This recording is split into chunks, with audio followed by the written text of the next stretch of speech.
Hello guys, welcome to my YouTube channel. मेरा नाम है युवराज मेहता। आप देख रहे हैं एजुकेशन एरा यूट्यूब चैनल। पिछली दो वीडियोस में हम ऑलरेडी 50 क्वेश्चंस जो है डिस्कस कर चुके हैं और इस वीडियो में हम जो है नेक्स्ट 25 क्वेश्चन डिस्कस करेंगे। यदि आपने पिछली दो वीडियोस नहीं देखी है तो आप डिस्क्रिप्शन बॉक्स में आपके लिए लिंक दिया गया है, आप वहां पर टैप करके भी वीडियो देख सकते हैं। वीडियो में आगे बढ़ने से पहले यदि आप हिमाचल प्रदेश विश्वविद्यालय द्वारा 2018 से 24 तक जितनी भी प्रवेश परीक्षा जो हिमाचल प्रदेश विश्वविद्यालय द्वारा कंडक्ट करवाई गई थी उनके आंसर की और नोट्स चाहते हैं तो आप मुझे इस व्हाट्सएप नंबर पर संपर्क कर सकते हैं। Question number 51। लूथर गुलिक द्वारा दिया गया संक्षिप्त नाम POSTCORB का क्या अर्थ है? ऑप्शन ए इसका राइट आंसर होगा planning, organising, staffing, directing, coordinating, reporting and budgeting. Question number 52। तुलनात्मक राजनीति के अध्ययन के लिए पारंपरिक दृष्टिकोण ने पर्याप्त महत्व नहीं दिया। तो इसमें आपके पास ऑप्शन नंबर बी राइट हो जाएगा, अनुभवजन्य जांच को, क्योंकि जो इम्पेरिकल स्टडीज़ है या इम्पेरिकल इन्वेस्टिगेशन है उसको जो है पारंपरिक दृष्टिकोण के मान्यताकारों ने नेग्लेक्ट किया था। Question number 53। बसपा जल विद्युत परियोजना हिमाचल प्रदेश के किस जिले में स्थित है? तो ऑप्शन नंबर डी आपके पास राइट आंसर हो जाएगा, ये किन्नौर जिले में लोकेटेड है। Question number 54। कनाडा में संघीय कानूनों और प्रांतीय कानूनों के बीच विवादों को किस उपकरण द्वारा हल किया जाता है? तो ऑप्शन नंबर बी आपके पास राइट आंसर हो जाएगा, संघीय सर्वोच्चता के द्वारा जो है कनाडा में जब भी संघीय कानूनों और प्रांतीय कानूनों के बीच विवाद होता है तो उसको हल किया जाता है, जिसमें कि संघीय कानून को प्राथमिकता दी जाती है। और 1982 एक्ट के अकॉर्डिंग जो है संघीय कानून ही कनाडा में प्राथमिक होते हैं। Question number 55। बहुसंख्यक चुनाव प्रणाली के संबंध में निम्नलिखित में से कौन सा कथन सही है? तो इसमें आपका ऑप्शन नंबर सी जो है वो राइट आंसर हो जाएगा, कथन 1 और 2 सही है। क्योंकि जो बहुसंख्यक चुनाव प्रणाली होती है इसमें जो है बड़े दलों का अधिक और छोटे दलों का कम प्रतिनिधित्व होता है और इसके साथ साथ यह भौगोलिक प्रतिनिधित्व को भी बढ़ावा देता है। तो बाकी जो आपके पास छोटे दलों के उम्मीदवारों के पास निर्वाचित होने की समान संभावना हो जाती है, ये गलत हो जाएगा। और जो आपके पास कोड 4 दिया गया है ये भी आपका गलत हो जाएगा। Question number 56। इनमें से कौन सा दार्शनिक फ्रैंकफर्ट स्कूल का समर्थक नहीं है? ऑप्शन नंबर ए लुइस अल्थुसर जो है वो फ्रैंकफर्ट स्कूल से संबंधित नहीं है। बाकी जो ये तीनों है ये फ्रैंकफर्ट स्कूल से संबंधित है। Question number 57। The origin of totalitarianism किस समकालीन राजनीतिक दार्शनिक द्वारा लिखी गई थी? तो ऑप्शन नंबर ए आपके पास राइट आंसर हो जाएगा, ये हन्ना अरेंडेट द्वारा जो है यह पुस्तक लिखी गई थी। Question number 58। निम्नलिखित का मिलान कीजिए। एक साइड आपको पर्यावरण आंदोलन दिए गए हैं और दूसरी साइड आपको स्थान दिए गए हैं। ऑप्शन नंबर बी आपका राइट आंसर हो जाएगा, जिसमें आपके पास चिपको आंदोलन जो है वो उत्तराखंड से संबंधित है और जो साइलेंट वैली मूवमेंट है वो केरल से संबंधित है और एपिको जो मूवमेंट है वो कर्नाटक से संबंधित है और बिश्नोई आंदोलन जो है राजस्थान से संबंधित है। तो इसमें आपके पास राइट आंसर ये हो जाएंगे, चिपको आंदोलन उत्तराखंड से संबंधित है और साइलेंट वैली केरल से, एपिको कर्नाटक से और बिश्नोई आंदोलन राजस्थान से। Question number 59। निम्नलिखित कथनों पर विचार करें। क्योटो प्रोटोकॉल विकासशील देशों को अपने ग्रीन हाउस गैस उत्सर्जन को कम करने के लिए बाध्य करता है।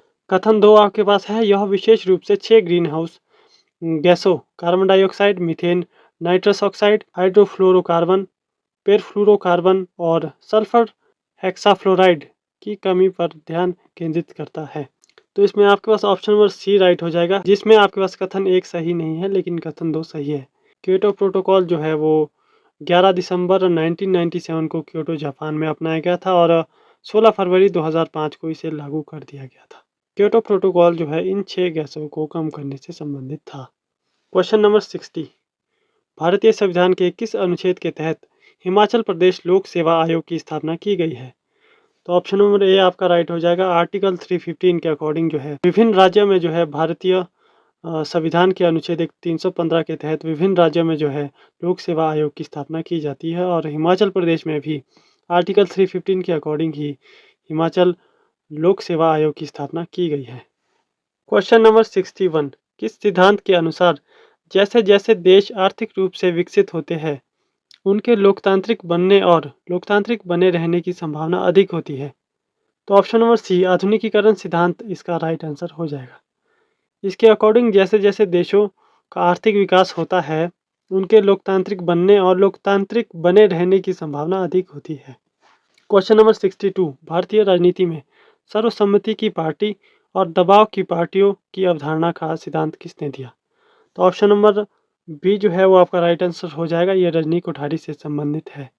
क्वेश्चन नंबर 63 भारतीय लोकतंत्र के संदर्भ में निम्नलिखित में से किस विद्वान ने साधीय बाजार अर्थव्यवस्था शब्दावली का प्रयोग किया है?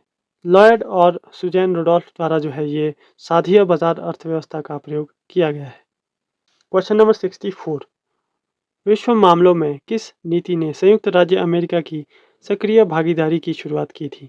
ऑप्शन नंबर ए आपके पास राइट आंसर हो जाएगा, जिसमें मोनरो सिद्धांत द्वारा जो है 1823 में अमेरिका जो है वो अंतर्राष्ट्रीय राजनीति में या विश्व मामलों में जो है अपनी सक्रिय भागीदारी की शुरुआत करता है। बाकी मार्शल प्लान और ट्रूमैन सिद्धांत जो है आप यहाँ से पढ़ सकते हैं। क्वेश्चन नंबर 65 हिमाचल प्रदेश का पहला मुख्यमंत्री कौन था? तो ऑप्शन नंबर डी आपका राइट आंसर हो जाएगा। यशवंत सिंह परमार जो है हिमाचल प्रदेश के पहले मुख्यमंत्री थे। क्वेश्चन नंबर 66 निम्नलिखित में से कौन सी जोड़ी सही सुमेलित नहीं है? तो ऑप्शन नंबर सी जो है आपका राइट आंसर हो जाएगा। जेम्स मैनर जो है कांग्रेस के बाद की राजनीति से संबंधित नहीं है। क्वेश्चन नंबर 67 सूचना का अधिकार आंदोलन का नेतृत्व किसके द्वारा किया गया था? तो ऑप्शन नंबर बी आपका राइट आंसर हो जाएगा, क्योंकि अरुण रॉय जो 2005 में उन्होंने जो है सूचना के अधिकार आंदोलन का नेतृत्व किया था। बाकी मेधा पाटेकर नर्मदा बचाओ से संबंधित है और अन्ना हजारे जो है वो भ्रष्टाचार विरोधी आंदोलन 2011 से संबंधित है और सुंदरलाल बहुगुणा चिपको मूवमेंट 1973 से संबंधित है। क्वेश्चन नंबर 68 पंडोह बांध हिमाचल प्रदेश में किस नदी के तटबंध पर स्थित है? Option number A Beas. Pandoh dam जो है वो ब्यास नदी पर हिमाचल प्रदेश में मंडी जिले में स्थित है। क्वेश्चन नंबर 69 हिमाचल प्रदेश सरकार द्वारा शुरू की गई प्राकृतिक खेती कुशल योजना के बारे में निम्नलिखित कथनों पर विचार कीजिए और उनमें से कौन से कथन सही है? इसमें आपका ऑप्शन नंबर सी राइट हो जाएगा। कथन 1 और 3 सही है, क्योंकि यह योजना जो है गैर रासायनिक कम लागत जलवायु अनुकूल और पर्यावरण अनुकूल प्राकृतिक खेती के माध्यम से सतत कृषि को बढ़ावा देती है। ये कथन आपका सही है। और कथन 3 यह अतिरिक्त छूट और सहायता के साथ प्रति किसान 8,000 रुपये तक की वित्तीय सहायता प्रदान करती है। और जो प्राकृतिक खेती योजना है ये 2018 में जो है हिमाचल प्रदेश सरकार द्वारा शुरू की गई थी। तो इसमें आपके पास ऑप्शन नंबर सी जो है वो राइट आंसर हो जाएगा। क्वेश्चन नंबर 70 निम्नलिखित का मिलान कीजिए। एक साइड आपके पास लेखक है और दूसरी साइड आपके पास पुस्तकें हैं। तो इसमें आपके पास ऑप्शन नंबर बी जो है वो राइट आंसर हो जाएगा। इसके अकॉर्डिंग रजनी कोठारी जो है वो भारतीय राजनीति में जाति, ग्रेनविल ऑस्टिन लोकतांत्रिक संविधान में कार्य करना, क्रिस्टोफर जेफराल्ट भारत में धर्म, जाति और राजनीति से संबंधित है और राजीव भार्गव धर्मनिरपेक्षता और इसके आलोचक से संबंधित है। तो का भाग नहीं है।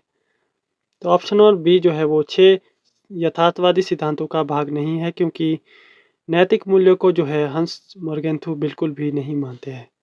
बाकी मॉर्गेंथु के 6 यथार्थवादी सिद्धांत जो है आप यहाँ से पढ़ सकते हैं। क्वेश्चन नंबर 72 कानून न्याय और अन्याय के नियम है। किसी भी चीज़ को अन्यायपूर्ण नहीं माना जा रहा है जो किसी कानून के विपरीत नहीं है। यह कथन किसने दिया? तो ऑप्शन नंबर डी आपका राइट आंसर हो जाएगा, क्योंकि थॉमस हॉब्स ने यह कोट दिया है। क्वेश्चन नंबर 73 किसने रूसो को पागल सुकरात कहा? ऑप्शन सी आपका राइट आंसर होगा, क्योंकि एडमंड बर्क जो है उन्होंने रूसो को पागल सुकरात कहा। क्वेश्चन नंबर 74 किस सिस्टम सिद्धांतकार ने अपने कार्य में अंतर्राष्ट्रीय प्रणालियों के 6 वैकल्पिक मॉडलों की विवेचना की है?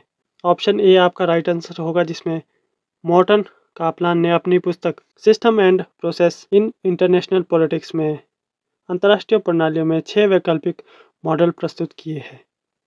1957 में ये अपनी फेमस बुक लिखते हैं, जिसमें ये 6 वैकल्पिक मॉडल प्रस्तुत करते हैं। इन 6 वैकल्पिक मॉडल को आप यहाँ से पढ़ सकते हैं। क्वेश्चन नंबर 75 स्वास्थ्य देखभाल योजना हिम केयर किस वर्ष शुरू की गई थी? ऑप्शन बी आपका राइट आंसर होगा 2019 में जो है हिम केयर योजना शुरू की गई थी। तो आज की वीडियो में बस इतना ही। अगर आप मेरे नोट्स परचेज़ करना चाहते हैं तो आप मुझे स्क्रीन पर दिए गए व्हाट्सएप नंबर पर संपर्क कर सकते हैं और मिलते हैं नेक्स्ट वीडियो में। तब तक के लिए बाय बाय।